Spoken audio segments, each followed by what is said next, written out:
구하라 그리하면 주실 것이요 찾으라 그리하면 찾아낼 것이요 두드리라 그리하면 열릴 것이니 지혜의 문을 두드립니다. 안방으로 찾아가는 품격 높은 강의, 명사들의 명강 초대 굿 클래스. 네, 전 세계적으로 코로나19 바이러스가 유행하면서 우리 삶에 많은 것들이 바뀌었는데요. 집을 나설 때 마스크를 꼭 써야 되고 하루의 시작을 확진자 숫자를 보면서 시작하게 됐죠. 예전처럼 저희가 마스크 끼기 전에 그때로 돌아갈 수 있을까? 그런 고민을 참 많이 하고 있습니다, 요즘에.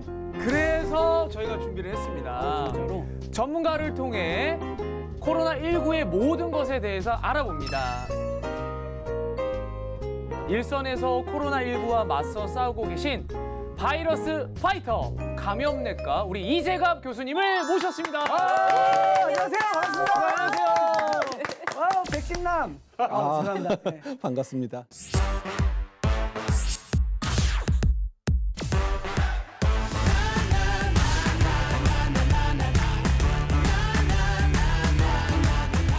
오늘 말씀드릴 거는 이제 코로나와 관련된 얘기들 많이 들으셨긴 하겠지만 그 숨겨진 얘기들을 좀 드리고 싶어서 말씀을 드렸고요. 첫 번째 강좌는 이제 코로나19의 이해와 관련된 얘기를 드리려고 합니다.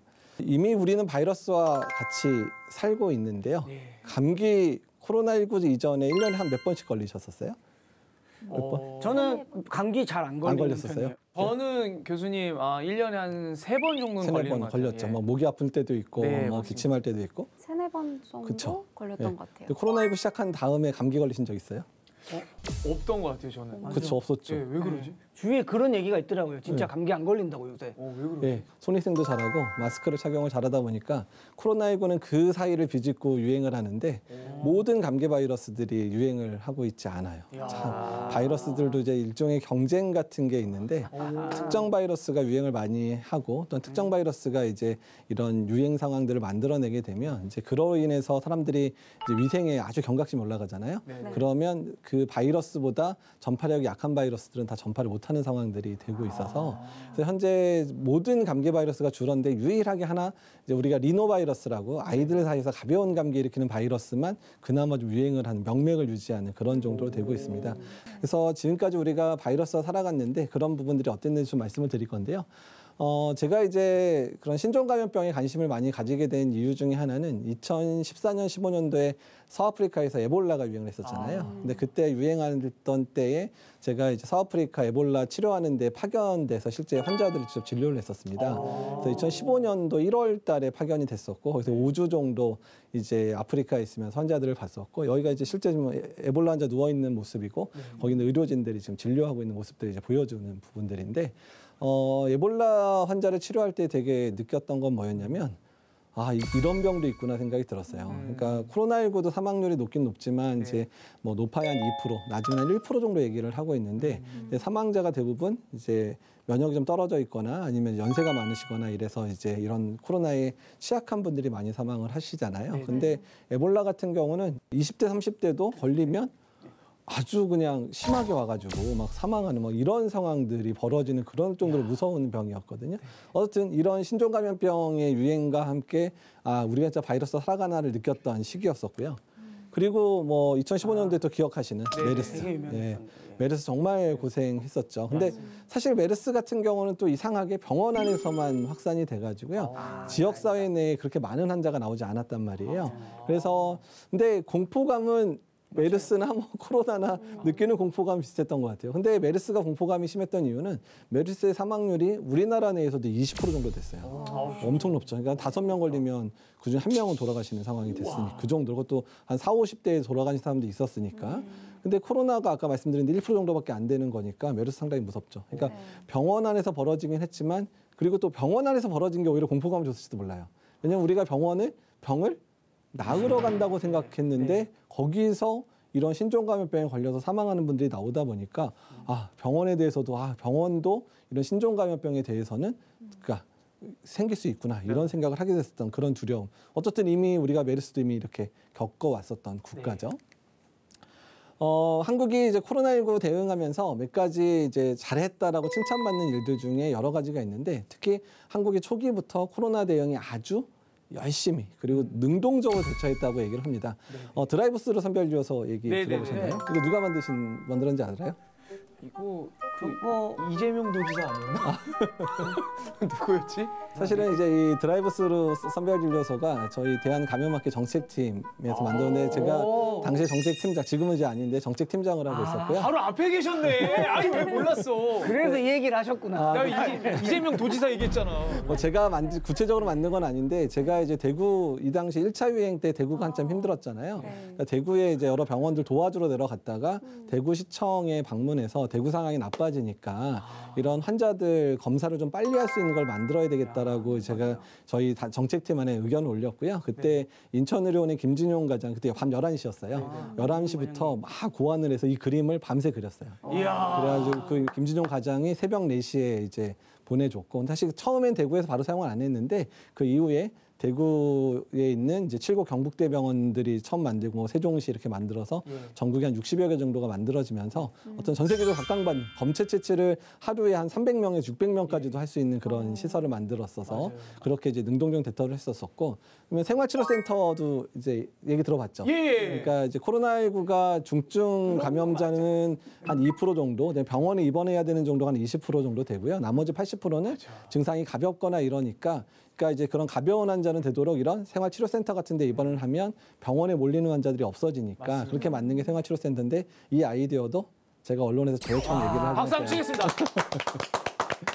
저는 진짜 저거 보면서 야 이거 누가 만들었지 이랬는데 여기서 만나보니까 너무 저는 다 정치인분들인 줄 알았는데 교수님이셨구나. 그러니까 전문가들이 뭐 저 혼자 얘기한 건 아닌데 여러 명이 거의 비슷하게 얘기했는데 제가 제일 먼저 얘기하기로 했습니다. 이야 진짜. 겸손하시면서 하실 얘기 다 하시니까. 그러니까. 죄송합니다. 이렇게 자랑하려고 온 건 아닌데. 어쨌든 그렇게 대응했고 또한 이제 우리나라가 초기에 잘했던 것 중에 하나가 진단책이 빨리 갖췄다 얘기 들어보셨잖아요. 근데 이 그래프를 보시게 되면 우리나라는 지금 3월 1일자 기준이지만 우리나라 녹색인데 우리나라 이미 진단책이 어느 정도 올라가 있는 거 보이죠. 근데 미국이나 독일이 이때서야 간신히 진단을 했는데 우리나라가 진단 수가 훨씬 늘어날 때 독일이 3월 중순 돼서 우리보다 많아지긴 했지만 미국 보시면 거의 우리보다 한 달 넘게 거의 한 40일 넘게 진단이 빨리 안 되는 상황이었어요. 그러니까 우리나라가 거의 선진국인 독일이나 미국보다도 거의 한 달 전에 이제 코로나19 확진 시스템들을 만들었고 그거를 만들어 놨기 때문에 이제 대구에서 1차 유행이 2월 18일부터 시작이 됐는데 우리나라가 2월 7일 날 진단 시스템을 갖춰서 민간에 보급을 시작을 했거든요. 그러니까 만약에 그런 거를 못했다고 하면 우리나라가 1차 유행 때 이게 코로나인지 아닌지도 모르는 상황에서 환자가 막 몇천 명 발생하는 상황이 됐을 거기 때문에 우리나라가 아주 힘들은 상황을 보냈을 건데 이런 진단 체계를 만들기 위해서 많은 분들 특히 질병관리청이나 뭐 진단검사의학회나 이런 전문가들이 엄청 노력해서 이 시스템을 만들었고 이게 초기 대응을 잘하는 데 아주 기여를 많이 했었습니다. 그래서 이제 우리가 1차 유행이 맞췄을 때 한 5월쯤에 K방역 굿 이러면서 막 얘기를 했었잖아요. 그래서 근데 실제로 이제 그 당시에 성적표가 나왔는데 이제 유엔에서 이제 보고하는 SDG 레포트라고 지속 가능 개발가 가능한 레포트에서 코로나 특집편을 했는데 그때가 이제 4월 말에 나온 결과인데 그러니까 방역주자라고 경제가 이제 나빠지는 거를 최소화시킨 국가를 1등부터 꼴등까지 이렇게 쭉 나열을 했어요. 근데 우리나라가 어딨냐면 1등이었어요. 이야 진짜요? 그러니까 작년 4월 말까지, 그러니까 초기 코로나 대응에 있어서 잘한 국가들을 나타냈는데 우리나라가 1등이었다. 이야 예. 대박이다. 그럼 그 이후도 잘해야 되잖아요. 그럼 우리는 잘했을까 못했을까는 이제 앞으로 보여드리겠습니다. 이제 그 작년 4월 30일에 여기에 이제 잘생기신 이제 박사님 한 분 계신데 이분이 마이클 오스톨름이라 그래서 지금은 이제 바이든 정권, 미국 바이든 정권에서 코로나19 이제 TF의 위원으로 들어가 계신 분이신데 이분이 작년 4월 30일에 코로나는 앞으로 이렇게 유행할 걸 예측을 했어요. 그 진짜요? 4월 30일이면 엄청 앞이잖아요. 근데 이분이 얘기한 대로 그대로 가고 있어요. 한번 볼까요? 맨 위에 그래프가 코로나는 주기적으로 이렇게 유행할 거다. 그러니까 조금 느슨해지면 유행했다가 꽉 조이면 떨어졌다가. 근데 우리나라 벌써 몇 번째 유행 맞고 있죠? 4차. 4차잖아요. 그러니까 이미 유행 여러 번 된다는 거 이미 맞췄어요. 첫 번째. 두 번째. 가을 겨울에 엄청 큰 유행이 있을 거다라고 작년 4월에 예측했어요. 작년 가을 겨울에 우리 엄청 힘들었죠. 네. 가을 겨울에 힘들었고 우리만 힘든 게 아니라 미국, 영국, 뭐 전 세계적으로 남미 난리 다 겨울에 엄청나게 지금 고통스럽게 지냈었고 봄철에 조금 좀 작은 유행이 있을 거다고 했는데 봄에 유행 한 번 더 할 거라는 것까지 예측을 했는데 그거 맞아 떨어졌어요. 엄청나죠. 이분 되게 똑똑한 분인데 이분이 신종감염병만 20년 연구하신 분인데 근데 이 그래프가 사실은 이분 머릿속에 나온 게 아니라 데이터. 1918년도에 스페인 독감이 딱 이 패턴이었어요. 예, 특히 가을 겨울에 유행을 하고 봄에 한 번 더 유행하는 패턴인데 그거를 바탕으로 이번에 코로나19도 스페인 독감과 비슷하게 갈 거라고 이제 예측을 한 거죠. 지금 마지막 하나 남은 건 뭐죠? 이제 백신이 나왔으니까 네네. 백신 이후의 삶이 어떻게 될 건가를 보여주는 그래프가 나와 있는데 네. 아마도 이것도 맞아 떨어질 것 같아요. 그러니까 우리 지금 4차 유행 겪고 있죠? 근데 조금씩 유행 뭐 잦아드는 것 같은 느낌 보이잖아요. 네네. 근데 백신을 많은 사람이 맞게 되면 이제 코로나가 완전 종식되는 건 아닌데 네네. 일단은 우리가 코로나에 잘 안 걸리게 되는 것도 있지만 두 번째는 걸리더라도 백신 때문에 이런 중증으로 진행하는 게 줄어들고 사망하는 게 줄어들게 되면 네. 우리가 느끼는 코로나19에 대한 두려움은 많이 어떻게 될까요? 사라지게 되겠죠. 독감 같은 느낌일까요? 예, 맞아요. 아주 좋은 예측인데 그런 느낌. 그러니까 우리가 2009년도에 신종플루 유행할 때 그때 아마 학생들이셨을 텐데 네네. 그때도 되게 공포감이 많았는데 백신 나오고 치료제 막 보급이 되고 이러니까 그 두려움 없어졌잖아요. 예, 예. 근데 그때 유행했던 신종플루가 그 이후에 2018년에도 유행했고 계속 유행을 하고 있어요. 근데 2018년에 신종플루 유행한다고 겁먹은 적 있어요? 아니요. 안 그랬죠. 네. 그러니까 마찬가지일 거라는 거예요. 코로나19 완전 사라지진 않을 건데 맞아요. 토착화돼서 겨울에 유행하는 바이러스가 될 거라고 예측을 하고 있어요. 하지만 이미 백신도 맞았고 치료제도 좋은 게 하나둘씩 나오고 있으니까 네네. 우리가 코로나19를 대할 때 우리의 공포감이 줄어들어서 아마도 심리적인 종식은 아마 2, 3년 정도 되면 도달할 거다. 그러니까 코로나가 무섭지 않은 그냥 코로나 그냥 우리랑 같이 같이 살아가는 그냥 그런 바이러스 중에 하나 그런 바이러스 정도로 인식하게 되는 그 시점이 우리가 코로나19의 종식이 되는 시기라고 얘기를 보통 하고 있어요. 예. 그래서 좀 조금 괜찮아요? 신기하다. 너무 신기해요. 예, 그렇게 될 거라고 예측하고 있고 보시면 지금 이제 6월 3일 자료인데 전 세계 1억 7천만 명이 감염이 됐어요. 엄청난 숫자죠. 1억 7천. 예, 코로나에 감염. 사망자가 360만 명. 그러니까 우리나라 큰 도시 한 도시 뭐 정도의 이제 사람들이 사망한 거고 그리고 이미 이제 백신 접종이 이미 20억 명을 넘는 백신 접종이 이루어져서 전 세계적으로 백신 접종 되게 열심히 하고 있다는 거 이제 보여주고 있는 부분이고 사망자가 참 이게 참 아이러니한데 미국하고 유럽의 사망자가 제일 많아요. 그러니까 우리가 선진국으로 생각했던 국가들이 네. 이상하게 사망자가 많다. 그러네요. 그만큼 코로나19 대응에 있어서 오히려 선진국들이 안일했던지 아니면 경제나 이런 문제가 걸려 있어서 적극적이지 못했다는 걸 반영을 그럴 하고요. 수도 있겠네. 아프리카가 오히려 너무 적은데 그러니까 아프리카 적어서 뭐 아프리카 방역을 잘했다 얘기하기는 좀 네. 어렵죠. 그러니까 아프리카는 뭘까요?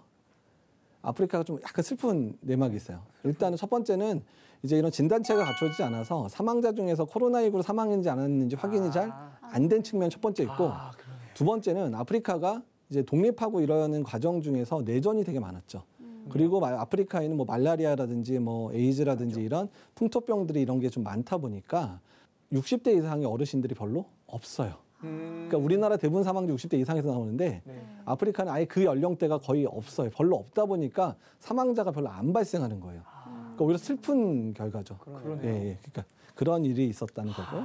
우리나라는 이제 14만 명 지금까지 14만 명 정도가 확진됐고 사망자가 아직 2천 명 조금 안 됐으면 1968명인데 근데 지금 인도가 한참 4월 말에서 5월 초에 확진자 확 늘었을 때 네. 하루에 40만 명 진단됐거든요. 하루에 40만 명. 근데 우리나라는 1년 동안 14만 명이니까 엄청나네요. 예, 그러니까 인도 그러니까 하루에 40만 명 그 정도 발생했으니까 인도가 정말 크게 정말 고생할 수밖에 없었던 상황이라는 걸 이제 간접적으로 보시면 알겠죠. 우리나라가 의외로 그러니까 우리나라가 엄청 잘했다는 것일 그렇죠. 수도 사실 있어요. 그리고 이제 연령별 사망률 좀 글자가 잘 안 보이겠지만 보시면 80세 이상은 확진되면 18%가 돌아가세요. 그러니까 고령. 그러니까 거기는 정말 5명 걸리면 1명이 돌아가실 정도로 위험하고 또 연령 보면 60대 이상의 사망자가 전체 사망자의 95%를 차지하고 있거든요. 그러니까 지금 예방접종 열심히 맞추고 있는 연령대가 어떤 연령대예요? 어르신들 60대 이상을 접종하는 주된 이유가 적어도 60대 이상이 95%가 돌아가셨으니까 저 연령대가 접종을 정말 잘해주시면 어떤 일이 생기는 거죠? 그분들 중에서 사망하시는 분들이 없어지게 되니까 그러니까 이 연령대만 어떻게 열심히 맞추기만 하는 것만으로도 우리나라 내에 코로나로 걸려 사망하는 사람들이 확실히 줄 수 있죠. 그러니까 이번 6월 달에 얼마나 많은 어르신들이 예방접종을 잘하느냐가 정말 중요하다는 걸 보여주는 게 여기서 확인이 됩니다. 우리나라 이제 확진자하고 사망자 커브 보시면 이제 이게 1차 유행하고 조금 늘어나고 2차 유행하고 베이스라인이 늘어나고 3차 유행하고 계속 어떻게 되죠? 줄어들어도 계속 조금씩 이렇게 베이스라인이 올라가죠. 그러니까 계속해서 유행이 언제든 생길 수 있는 상황인데 다행히 4차 유행이 더 다른 국가는 다 커질 뻔했는데 우리나라는 안 커지게 어쨌든 막고 있어요. 그다음에 사망자 커브 보면 이제 보이는데 3차 유행 심할 때 그만큼 사망자도 많았어요. 왜냐하면 의료 체계가 부담을 느낄 정도로 이제 중증 환자가 많았었거든요. 근데 보시면 최근에 500명에서 800명대 계속 발생을 하는데 사망자 커브가 오히려 조금씩 줄어드는 걸로 보이죠. 그러니까 이미 예방접종의 효과가 조금씩 나타나는 게 이제 보여진다는 거예요. 그래서 확진자 숫자는 늘어나지만 주로 젊은 사람들한테 확진자가 늘어나고 있고 어르신들 감염자는 줄고 있고 그다음에 사망자도 조금씩 줄어드는 게 이제 예방접종 효과가 나타나고는 있다는 거. 다만 젊은 층들이 예방접종을 많이 못했잖아요. 그래서 젊은 층들이 유행을 지금 다 선도하고 있어요. 저희가 지금 젊은 층들. 그래도 여기는 다 조심해서 안 걸리시는데 뭐 조심 안 해서 안 걸리는 것도 아니잖아요. 그러니까 뭐 진짜 본인은 일상생활만 했는데 누군가가 확진돼서 서로 전파되면서 오는 거니까. 가끔씩 억울하더라고요. 예, 그런 부분들 있죠. 근데 이제 좀 그런 부분 때문에 억울해하시는 분들 사실 많아서 저희가 좀 고민이 좀 필요하긴 합니다. 예, 어쨌든 유행 상황. 그래서 이제 두 번째 결과. 올해 2월까지 우리나라의 방역을 다시 한번 평가를 해봤어요. 네, 2월. 예, 그래서 이제 OECD 국가 중에서 뭐 한국, 호주, 아이슬란드, 뉴질랜드, 일본도 들어가는데 일본 들어가는 거 다들 기분 나빠하시던데. 근데 어쨌든 좀 방역을 강화했던 국가들이에요. 그런 국가하고 그 외의 국가들, 미국이나 유럽처럼 그냥 어쩔 수 없이 그냥 경제 때문에 방역 조금 느슨하게 할 수밖에 없어 했던 국가들을 비교를 했거든요. 보시면 빨간 게 이제 방역 열심히 했던 국가들인데 사망자만 보더라도 첫 번째가 사망자인데 바닥을 치고 있죠. 근데 유럽이나 미국 같이 그런 방역을 열심히 안 했던 국가들 사망자 훨씬 높죠. 예, 이거는 뭐 방역을 열심히 안 했으니까 그렇다고 봐요. 근데 많은 사람들이 방역을 너무 강조하면 경제가 힘들 거라고 생각했잖아요. 그래서 우리나라나 뭐 다른 데 경제가 되게 힘든 것처럼 생각했는데 보시면 방역을 잘한 국가가 이게 GDP의 회복 곡선인데 GDP가 오히려 방역을 잘한 국가가 훨씬 빨리 회복되고 있어요. 예. 그러니까 경제에 관한 부분들도 오히려 방역을 잘하는 게 경제에도 도움된다는 게 이미 증명이 되고 있죠. 그리고 마지막 그래프가 가장 이제 되게 역설적인 건데 개인의 자유를 얼마나 억제했는지를 보여주는 거예요. 보시면 좀 느슨하게 하는 국가들이 오히려 개인의 자유를 훨씬 더 억제했어요. 그러니까 방역을 열심히 안 하다 보니까 확진자가 너무 늘어나니까 그럴 때 완전히 락다운, 완전히 그냥 틀어막은 거예요. 유행이 커지니까 확 틀어막고 이런 기간이 생각보다 길어지니까 오히려 방역을 강화한 국가들이 개인적인 자유를 훨씬 더 누렸다는 결과가 나오거든요. 그러니까 코로나19의 대응 방법에서 우리나라가 되게 어려운 길을 걸었잖아요. 힘들고 뭐 답답하고 어렵게 걸고 어떻든 유행 꺾으려고 뭐 엄청 노력을 했는데 그게 틀린 게 아니라는 게 경제 회복도 빠르고 오히려 개인적인 자유나 이런 것들도 더 누렸다. 여러분 혹시 코로나 한참 3차 유행 한참 심할 때 마트 못 갔어요? 안 갔어요? 갔습니다. 다 가셨죠? 직장 다 다니셨죠? 예. 산책도 다 다니셨죠? 바깥에 지나가면 누가 어디 왜 나가세요? 신분증 내놔세요. 이거 없었죠. 근데 3차 유행 한참 심할 때 영국이라든지 이런 국가는 아예 통금이었어요. 못 나갔어요. 그러니까 정말 뭐 식음료 살 때 1시간, 뭐 산책할 때 1시간 정도, 그다음에 직장 가는 거 이 세 가지 말고는 아예 나가지도 못하게 했었거든요. 근데 우리나라 그러지 않았잖아요. 그러니까 우리가 안정적으로 상황을 유지했기 때문에 오히려 개인의 자유는 훨씬 더 자유롭게 보냈다는 게 이미 통계에서 나오고 있다는 거죠. 예. 그래도 고생했지만 잘했고요. 이게 정부가 잘한 거예요? 정부도 잘 이끌어왔지만 더 중요한 건 뭐예요? 정부가 얘기했을 때 국민들이 잘 동참해줬기 때문에 이룬 부분이기 때문에 이 부분이 상당히 크다는 걸 보여주는 겁니다. 근데 이제 한 가지 꼭 짚고 넘어갈 게 코로나19와 관련돼 있어서 우리가 좀 한번 좀 고민해야 될 바들이 있는 거예요. 그러니까 혐오 문제가 계속해서 불거지는데 왜냐하면 이런 재난이 유행하면 누구 때문이라고 그러면 그 사람한테 화를 내면 되니까 그러면 속이라도 좀 시원해지기 때문에 자꾸 분노를 표출하는데 처음에 중국인이었죠. 중국에서 이제 이게 넘어왔다고 생각해서 그다음에 두 번째 신천지. 그러니까 사실 뭐 신천지 종교는 당연히 안 좋지만 근데 거기 있는 사람들도 거기에 빠진 이유들이 삶이 힘들고 이러다 보니까 그 게임에 넘어가는 부분이 많잖아요. 근데 그 사람들을 혐오할 게 아니라 우리들이 그 사람들 어떻게 도와줄까 생각해야 되는데 내내 신천지 했고 사실 이태원 클럽 했을 때는 또 성소수자 클럽이라고 소문이 나면서 성소수자들에서 막 비난하고 막 이런 일들이 또 실제 벌어지기도 했었고 또한 이제 강복절 때는 보수교회 일부 이제 막 운동하는 데서 이제 이런 게 발생했다는 얘기가 나오니까 교회가 오히려 이제 폄하되거나 그런 얘기를 들은 적이 실제로 있었거든요. 그러니까 근데 3차 유행 이후에는 그런 일이 별로 없죠. 네. 3차 유행은 그냥 전국적으로 퍼지다 보니까 그렇죠. 남 탓할 수가 없었는데 그 전까지는 너무 우리가 남 탓을 많이 했었던 부분들도 있어서 이 부분 주시해야 된다는 얘기입니다. 그리고 최근에 언론이 백신 깎아내는 일들하고 네. 막 난리를 쳐서 제가 최근에 페이스북에다가 막 이렇게 언론들 비판하는 기사 많이 써서 올리긴 했는데 좀 그런 것들로 좀 자제를 했으면 좋겠다는 생각이 들고요. 그리고 감염병의 위기 때는 중요한 게 뭐냐면 이런 식으로 소통이 중요하기 때문에 사실 뭐 제가 언론인도 아니고 이러지만 제가 감염병 전문가지만 계속해서 이런 방송 프로에 자꾸 출연하는 이유는 감염병에 대한 정확한 정보를 알리기 위해서 하는 거거든요. 그래서 뭐 이런 부분을 얘기를 하고 있습니다. 그래서 코로나19가 유행하면서 우리가 느끼는 거는 뭐냐면 일단 이제 앞으로는 바이러스랑 어떻게 바이러스부터 안전하게 살 건지를 공유를 해야 되는데 그 첫 번째가 지금까지 백신 나오기 전까지는 뭐 마스크나 손위생이었다면 이제 앞으로는 이제 백신이 가장 중요한 게 될 거라는 부분이고 두 번째는 우리가 계속해서 어떤 분노의 표출로 인해서 혐오를 자꾸 조장하는 이런 상황들이 많았는데 그런 부분에 대해서 우리가 얼마나 이 사회에서 이런 취약계층들을 얼마나 잘 돌볼 건가가 앞으로 우리의 숙제가 될 수 있다는 얘기를 드리면서 오늘 내용들을 마치려고 합니다. 예. 이거 진짜 교수님. 깔끔한. 아니 저희가 교수님 질문이 있는데 일단 저는 오늘 교수님 그 강의를 들으면서 우리 대한민국 국민들도 대단하시고 그 다음에 가장 중요한 거 우리 의료진 분들의 그 정성과 사랑이 정말 감사하고 대단하다를 느끼면서 제 주변에서는 그런 이야기를 해요. 어떤 얘기를 하냐면 좀 어르신 분들도 중요하지만 네. 사실 주요 활동을 하고 있는 사람들은 20, 30대층 아니냐. 맞습니다. 20대, 30대, 40대층을 먼저 직장하는 사람들을 위해서 좀 활동력이 많고 좀 이런 사람들을 위해서 주사를 먼저 좀 백신을 네. 맞춰야 되는데 왜 이렇게 나이 많으신 어르신 분들부터 맞췄냐. 그러니까 이런 얘기를 많이 하거든요. 네. 왜 그런 걸까요? 주 활동이 우린데. 예, 일단은 이제 보셨지만 유행을 선도하는 거는 사실 젊은 층이 유행을 선도하는 부분들이 있는데 코로나19의 특성은 이상하게 노인층에서도 전파가 많이 확산도 되고 그러니까 이제 그만큼 이제 노인 인구의 활동들이 많아진 부분들이 영향을 주고는 있어요. 그다음에 두 번째는 그다음에 젊은 층들 유행을 확산하긴 하는데 그러니까 백신의 공급이 충분하다 그러면 동시에 다 맞추면 돼요. 노인도 다 맞추고 젊은 사람 맞추면 되는데 백신 자체가 지금 현재 전 세계적으로 물량이 부족하니까 순차적으로 들어오다 보니까 그러면 어떤 연령층에 먼저 맞추는 게 이런 방역 상황을 완화하는 데 효과가 있을까를 보는 거예요. 네. 그래서 젊은 층에 먼저 맞히자는 의견들도 있었지만 백신 물량이 풍부했으면 먼저 맞췄겠지만 그러지 않으니까 그럴 거라면 어떻게 해야 되냐?